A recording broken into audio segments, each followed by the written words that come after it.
Story 1. My dog was diagnosed with lymphoma on Sunday. We started chemotherapy this week, but every night is still a struggle. He gets uncomfortable on the bed now, so I sleep on the floor with him. It's a small way to share in some of his pain and let him know I'm there for him when he's awake and struggling at night. Story 2. The feeling that I haven't existed enough, that the hours of the day passed by and I contributed nothing to my personal growth or the maintenance of this body I inhabit. I must do something, anything, for a positive change in any category. Story 3. For some reason, my brain becomes extremely motivated for things I want to accomplish the next day. Then I can't sleep because I think about everything I want to do. Later, I'm too tired to get any of it done. Story 4. Sometimes I feel like I am just drifting, lacking ambition, dreams, and motivation, as if I am not living up to my potential. Story 5.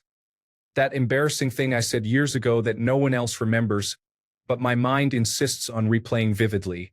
Story 6. It used to be the lack of alcohol. I couldn't go to sleep without blacking out, and then a few hours later I had to have a few more drinks to go back to sleep. I am now 177 days sober, and I can sleep normally again. I still have a long way to go to turn my life around. Addictions are brutal. Story 7. I don't want to fall asleep because I know Trump has done something incredibly stupid when I read the news in the morning. Story 8. I cheated on a wonderful guy with an unsatisfactory ex. I shouldn't have let things get romantic between us so soon after such a long-term relationship. I'll regret this decision for a long time.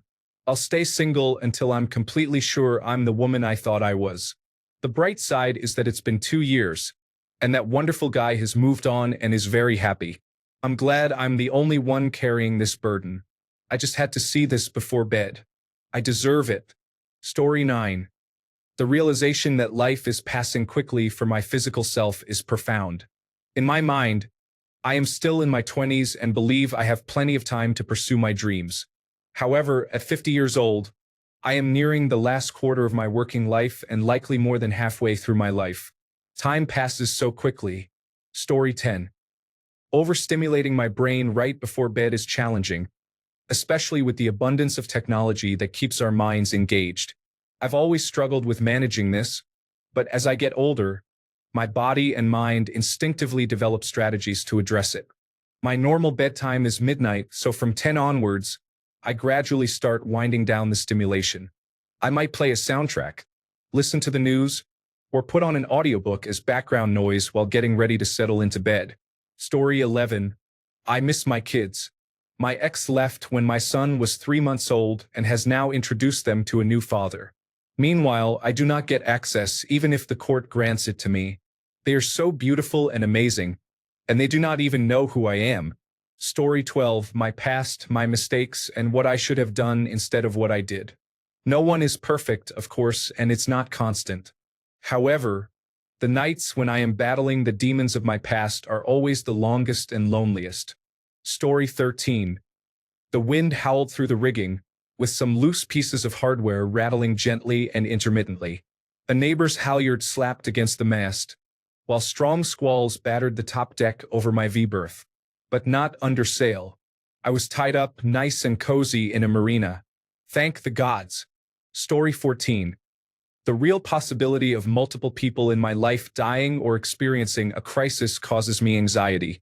Phone notifications increase my anxiety, but I am a medical proxy and an emergency contact, so I need to be available. Story 15. When I was 7 at Disney World, I saw a girl with a Mickey Mouse ice cream bar and excitedly asked where she got it. I quickly realized it wasn't my sister and backed away horrified until I bumped into my actual sister, who told me to get out of her way. I'm now 34. Story 16. Fear can be overwhelming when I consider the state of the world and the ramifications of everything. Losing my job, becoming homeless, extreme weather events, unprovoked violence, America's attacks on Canada, and natural disasters like earthquakes, floods, blizzards, wildfires, and hurricanes. There are constant threats to my personal safety, my family's safety, and my community's safety. Story 17. Where will I be in 10 years? Will I ever graduate? Will my mental health decline? Will my parents still be alive? Will I be married? Story 18. What I will do when my dad passes away. My mom already passed away when I was younger. Dad lives alone on our family property in Hawaii while I am on the mainland. One day I will receive that call and I need to go over there and deal with everything. I cannot just let it sit there.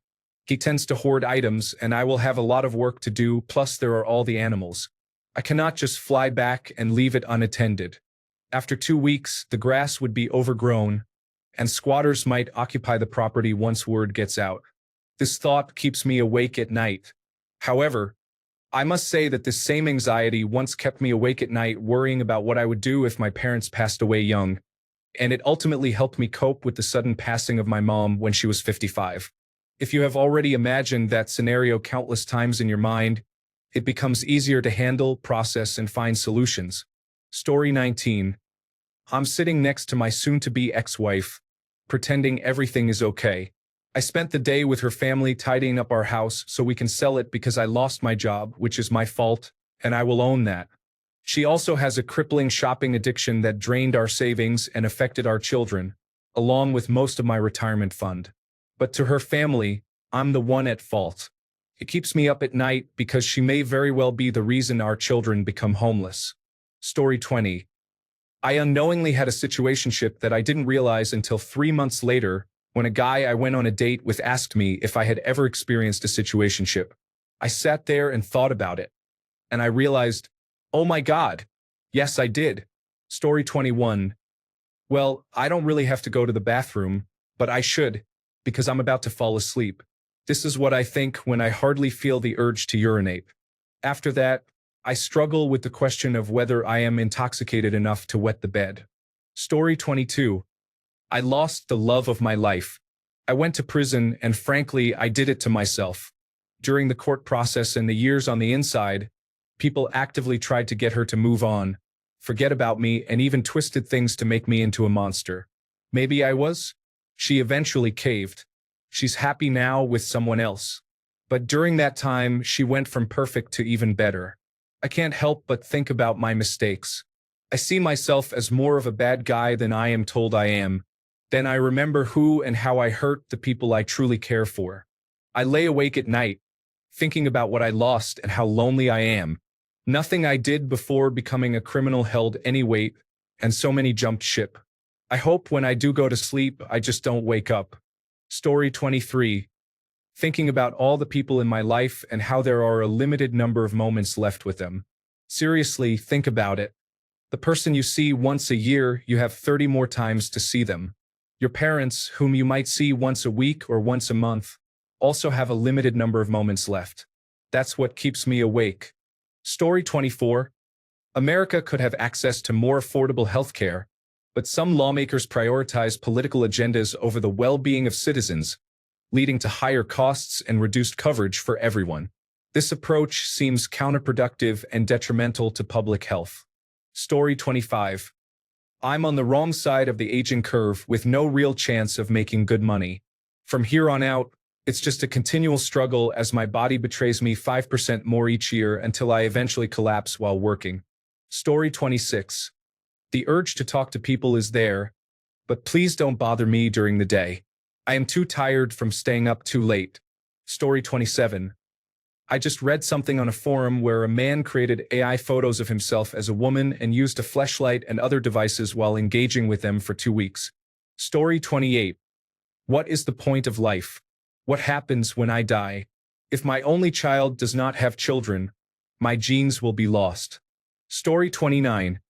I am concerned about my job security. I have a well-paying job with the Canada Revenue Agency, and even though I have what is considered permanent employment in a department I like, I realize that I am never truly safe in this role. The government can always move me to a department I dislike or declare my position void. I have always understood that only conservative governments disrupt permanent jobs. It has felt secure for most of my nearly 6 years in this position. After all, Prime Minister Trudeau was expanding the government rather than shrinking it. However, about a year ago, signs of trouble began to emerge. It started with the moratorium on rolling over term employees into permanent roles. which normally occurs after 3 years of continuous employment. After that, I sensed that the situation was changing. We had overhired during the pandemic, and they did not want to commit to that many permanent positions. Beginning in the new year, we began to see term employees being let go early in large numbers. My department has not been affected yet, but our term employees are extremely anxious. This is unprecedented for a liberal government in modern times. They even sent an agency-wide email advising us that permanent employees could also be impacted if necessary. I do not truly believe they will take such action, but just the fact that they are discussing it has me worried. If they are considering this, it is frightening to think about what could happen if a conservative government comes to power. We have a snap election in just 3 months, and the outlook for the liberals has not been good for some time. I fear that I could be only months away from unemployment. The job market right now is bleak and is getting worse every day. If I manage to get rehired, I will start over as a term employee. I was fortunate to secure a permanent position on my first attempt, but I have heard nightmare stories of people waiting over a decade to obtain permanent status because the agency is known for laying off term employees shortly before their conversion dates and then rehiring them immediately. Story 30. I went to the store earlier because I needed a new pair of boxers, and the ones I bought don't fit me well, so I'm experiencing discomfort. Story 31. Knowing that there is a stranger my brother met on a dating app living in the same house as me makes me uncomfortable.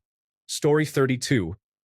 Being stuck in an unregistered and uninsured vehicle 3 hours away from home is what is keeping me up right now. Story 33. Wearing a nicotine patch at night can lead to vivid dreams. However, I do not recommend using a patch while going to bed, as those dreams can be unpleasant if you manage to sleep with one on.